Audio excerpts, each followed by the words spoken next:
trabalho agora, que é a identidade, né? Como é que nós nos formamos, como formamos a nossa identidade, né? Isso vai ser muito importante. Eu vou ler uma poesia para vocês, tá? É muito bonitinha, que é do Pedro Bandeira, tá? Aí lembra de um conceito que a gente também vai abordar, que é o etnocentrismo, que ainda está aí, né? E nos causa problemas. Então, a gente tem que saber identificar essas visões chamadas etnocêntricas, para que a gente possa começar a perceber que nós estamos no Brasil, que somos brasileiras, né? E nos inserirmos aqui cada vez mais na nossa cultura para defendê-la também, né? Mas o Pedro Bandeira escreveu o seguinte: às vezes, nem eu mesmo sei quem sou. Às vezes sou o meu queridinho, às vezes sou moleque malcriado. Para mim, tem vezes que eu sou rei, herói voador, cowboy lutador, jogador campeão. Às vezes sou pulga, sou mosca também, que voa e se esconde de medo e vergonha. Às vezes sou Hércules, Sansão vencedor, peito de aço, goleador. Vai? Mas o que importa, o que pensam de mim? Eu sou quem sou. Eu, sou assim, sou menino. Bacana, né? Então, o que vocês acham que ele quis dizer nesse poema? Identidade. Mas, gente, olha, quando a gente fala de identidade, a gente está falando de origem étnico-racial, a gente está falando de diversidade, aliás, né, diversidade étnico-racial. Se nossa origem, né, se nossa origem é indígena, se nossa origem é europeia, se nossa origem é africana, ou se nossa origem é asiática, eu não tenho nenhuma aluna ou aluno de origem asiática, né? Se nossa origem é continental, né, latino-americana, então, essa questão da origem étnica, racial, gente, é muito forte, sabe? Muito forte. E isso vai na pele, isso vai na nossa aparência física, né? Uma outra coisa que eu estava falando, a diversidade religiosa. Que religião vocês têm, que vocês escolheram ou não, né? A orientação sexual, que a gente chama de diversidade sexual e de gênero. Então, LGBT. isso, LGBT. Então, todos esses que a gente chama de variáveis, tá? Influenciam na nossa identidade enquanto pessoa, na relação que nós temos com a sociedade. E muitas vezes, por conta desta identidade que assumimos, por exemplo, a identidade étnico-racial, nós não escolhemos, né? Eu não escolhi ser branca, Marta não escolheu ser negra, nós nascemos, a Ágata, nós não nascemos assim, não é verdade? Não é? A orientação sexual também não é escolha. A gente não escolhe, eu quero ser hétero, eu quero ser homossexual. Não é escolha, a gente nasce assim, né? A única coisa que nós escolhemos, a partir também de certa idade, é a religião, não é verdade?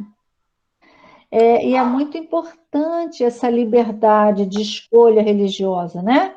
Porque eu não sei se vocês sentem, porque a religião, a espiritualidade, ela nasce de dentro para fora. Ela é de fora para dentro até certo ponto por causa da família, né? É onde nós nascemos. Mas depois, naturalmente, você vê que um irmão, né, um filho, foi: Oi, Rafael, perdendo um papo legal, não tá, gente? Um papo bom? É a pessoa que eu sou. E tem coisas que eu escolho e tem coisas que eu não consigo, não posso escolher. Por exemplo, a minha origem étnico-racial e minha orientação sexual. Eu não escolho. Tá? Agora, a religião, ela é uma escolha, primeiro, externa, quando eu sou pequeno, né? Eu nasci naquela família, ou de ateus, ou de católicos, ou de evangélicos, ou de umbandista, candomblessista, tal. Mas depois a gente vai crescendo e a gente vai, né? Caminhos vão surgindo, né? E você vai sintonizando. Às vezes você sintoniza com aquela religião, você segue, né? E às vezes você muda, né? Uma outra orientação. E aí é muito importante, eu fico feliz de saber, né? Que a família respeita esse caminho, né? Então, assim, vocês entenderam até aqui, gente, essa questão da formação da identidade? É muito importante, e principalmente quando a gente está se formando, eu já passei por esse processo, vocês estão passando, né, que é o fortalecimento de quem eu sou, não é? Quem eu sou. Eu vou até ler aqui, olha, quem eu sou, a forma como nos percebemos diante do mundo e dos outros, forma o que chamamos identidade, né? O sujeito que reflete sobre si percebe-se de diversas formas em diferentes momentos. E uma outra coisa importante nessa formação da identidade, né? E tem a ver com a história, por isso que a história é tão importante, tá? Porque fala dos nossos ancestrais, dos nossos antepassados. É muito importante a gente saber como foi esse processo até chegar aqui, ao nosso nascimento, né? Então, o Brasil, gente, nós tivemos 3 povos principais, né? O primeiro foram os indígenas, português né, e que já estavam aqui, mas vamos ver as situações deles, né? Os indígenas, que são os verdadeiros donos dessa terra, estavam aqui já, né? Que tem um costume, uma cultura própria, uma identidade própria, né? Depois vem os europeus para dominar todo o território e também dominar povos, né?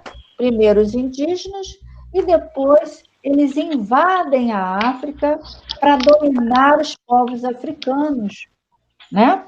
E escravizar tanto indígenas como africanos. Então, a gente saber desse processo de escravidão no Brasil, gente, quase 400 anos, né? É muita coisa. E isso é muito importante. Olha, a gente aqui, dentro do que a gente do que a gente vai conversar nas outras aulas, nós vamos falar de preconceito, nós vamos falar de discriminação. Então, isso é muito importante, a gente começar a ter essa consciência, tá? A sociologia tem esse dever, né? O trabalho do sociólogo é analisar a sociedade, a dinâmica, as relações sociais, identificar os problemas e buscar caminhos para solucionar. E, principalmente, buscar caminhos que fortaleçam cada um de nós, né? Enquanto pessoas, enquanto cidadãos. E isso nos ajuda a entender, gente, os movimentos sociais. Por que existe o movimento negro? Por que existe o movimento LGBT? Por que existe os movimentos pela diversidade religiosa? Há 30 anos atrás, a mulher não podia se separar, entendeu? A mulher casada, vamos dizer que o marido não fosse legal, ela sofresse violência, vocês devem escutar muito isso, violência doméstica, né? Está sempre em pauta, infelizmente, mas a mulher podia sofrer o que fosse, ela não podia se separar. A família não a apoiava, gente, porque era uma vergonha uma mulher separada, entendeu? A religião também a igreja não aceitava uma mulher separada. Eu trouxe para vocês um cantor, um compositor, que esse jovem que nasceu em 1937, o nome dele, espera aí que eu vou te dar direitinho a ficha corrida de Elomar Figueira de Melo, que nasceu em 21 de dezembro, quase presente de Natal, em 1937. Olha, durante o governo de Getúlio Vargas, só para a gente começar a contextualizar historicamente, né? Ele nasceu no interior da Bahia, na semiárida Vitória da Conquista. Tá. Então, qual é a importância de eu trazer o Elomar aqui para você ver, para a gente estar falando. Espera aí, eu já me perdi aqui. Para a gente estar falando de identidade. No segundo bimestre, quando a gente trabalhou cultura, você vai lembrar que nós falamos sobre cultura erudita e cultura popular, não foi? O que a gente aprendeu? Aprendeu que essa separação, essa divisão de classes através da arte, né? Dizendo que cultura erudita é para as pessoas bem educadas, é para as pessoas de classe, né? Pessoas ricas, né? De alta sociedade. Quando eu falo do conflito, né? Eu vou dar uma leiturinha aqui no nosso texto, né? Olha, a construção da cultura não ocorre de maneira harmônica e igualitária. Ela é marcada por conflitos e relações desiguais entre os diversos grupos humanos. Por exemplo, quando exaltamos a diversidade cultural brasileira, não podemos nos esquecer de que boa parte da cultura popular sofre preconceito e que os processos históricos que geraram essas expressões culturais foram e são marcadas por conflitos, dos quais negros, mulheres, nordestinos, indígenas, quilombolas, comunidades ribeirinhas e outras minorias sociais são geralmente considerados cidadãos de segunda classe e suas contribuições para a formação da cultura são relegadas a um plano inferior. Entretanto, a história nos mostra que, diante de interesses políticos e comerciais, as classes dominantes incorporaram essas práticas, saberes e costumes ao padrão cultural estabelecido. Mas eu quero falar do conflito, né? E de colocar essa questão da cultura erudita só para as boas famílias, para as pessoas endinheiradas e tal.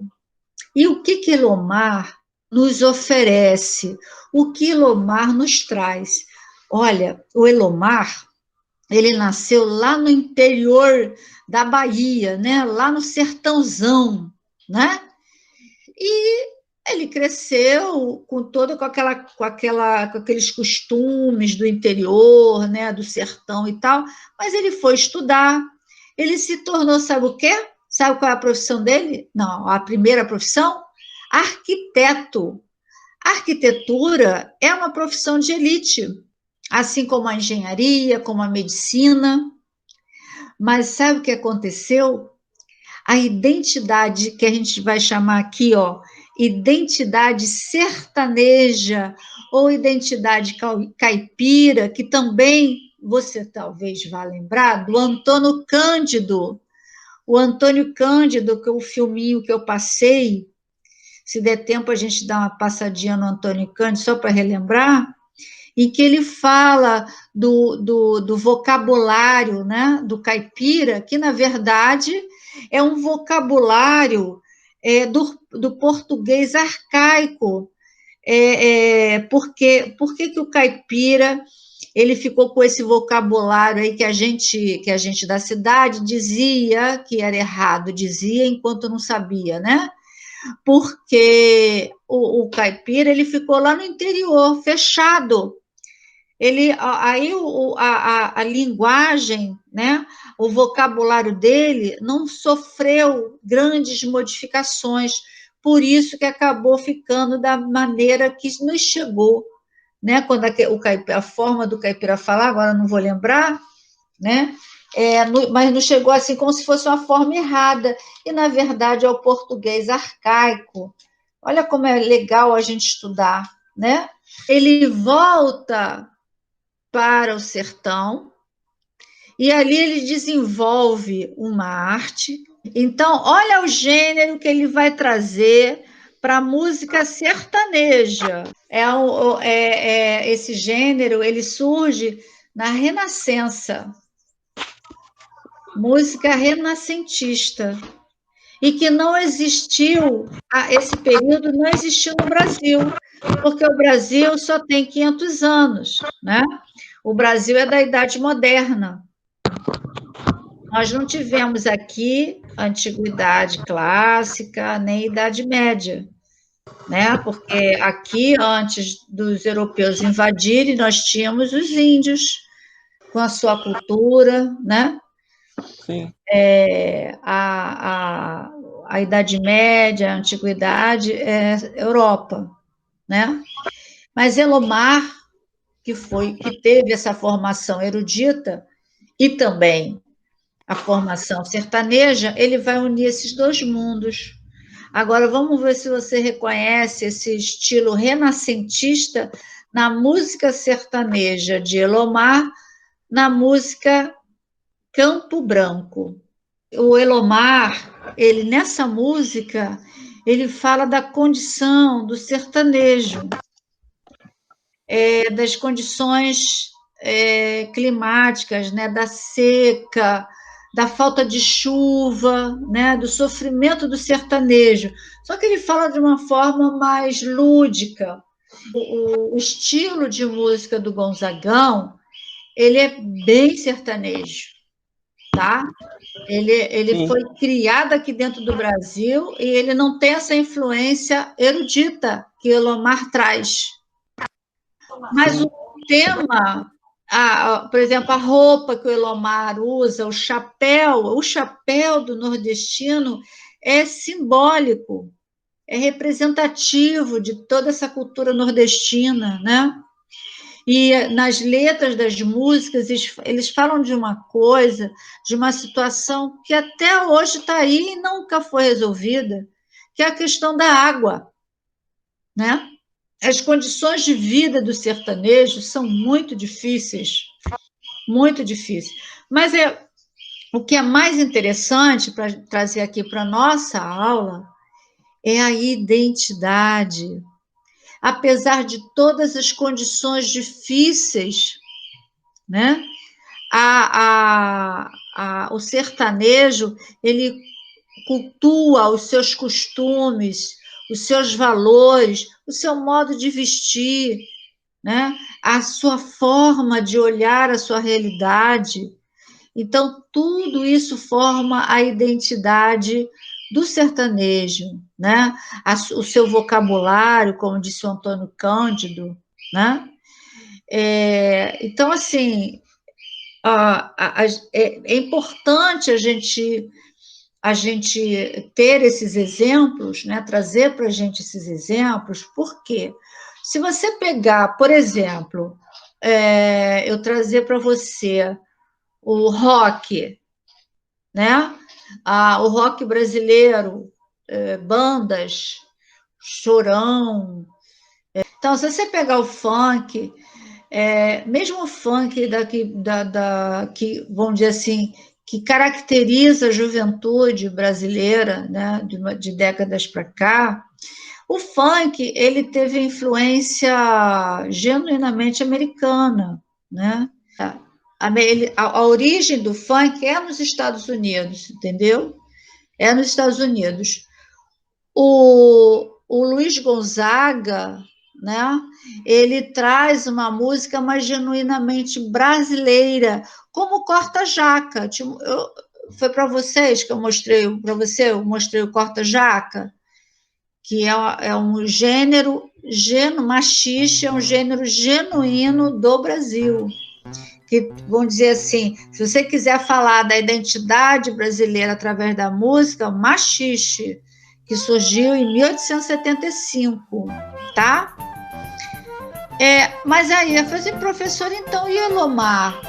A importância do Elomar é exatamente essa desconstrução de divisão de classes, entendeu? O Elomar traz para gente a identidade dele sertaneja, ele não deixa de ser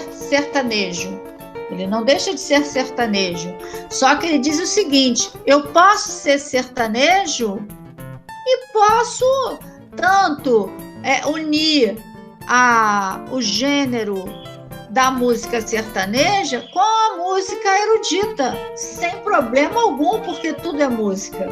Entende? Isso é muito importante, tá? Para a nossa identidade. Carlos Drummond de Andrade, ele tem uma importância na cultura brasileira muito grande, tá? E nesse poema pequenininho tem história pra caramba. Se chama Anedota Búlgara. Olha só o que ele fala. Era uma vez um czar naturalista que caçava homens. Quando lhe disseram que também se caçam borboletas e andorinhas, ficou muito espantado e achou uma barbaridade. Aí você me perguntaria, ué, professora, o que tem de história nessas 5 frasezinhas, nesse poeminha pequenininho? Olha, aqui o Carlos Drummond de Andrade chama atenção no como a gente se relaciona uns com os outros, tá? Você já ouviu falar no czarismo? O czarismo surgiu na Rússia, entendeu? E olha, então ele era poderoso, né? O czar era poderoso, por isso ele caçava homens, entende? Ele tinha esse poder de prender, de perseguir, prender, enfim, pessoas, né?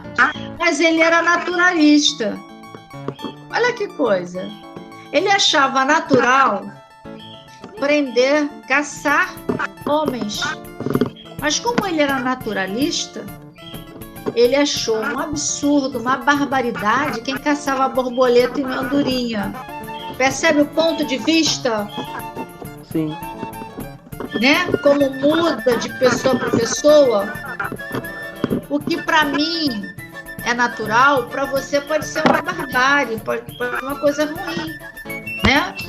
Então, ele promove uma reflexão sobre eu e nós, né, a identidade, e os outros, que a gente vai chamar de alteridade. Eu vou te dar esse textinho aqui já até está pronto, apesar de que eu vou ver se eu coloco ele, vou fazer uma modificação, diminuir um pouquinho mais, tá?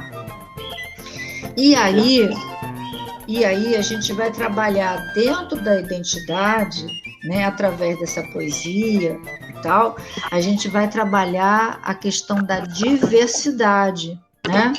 Cada povo com seus valores,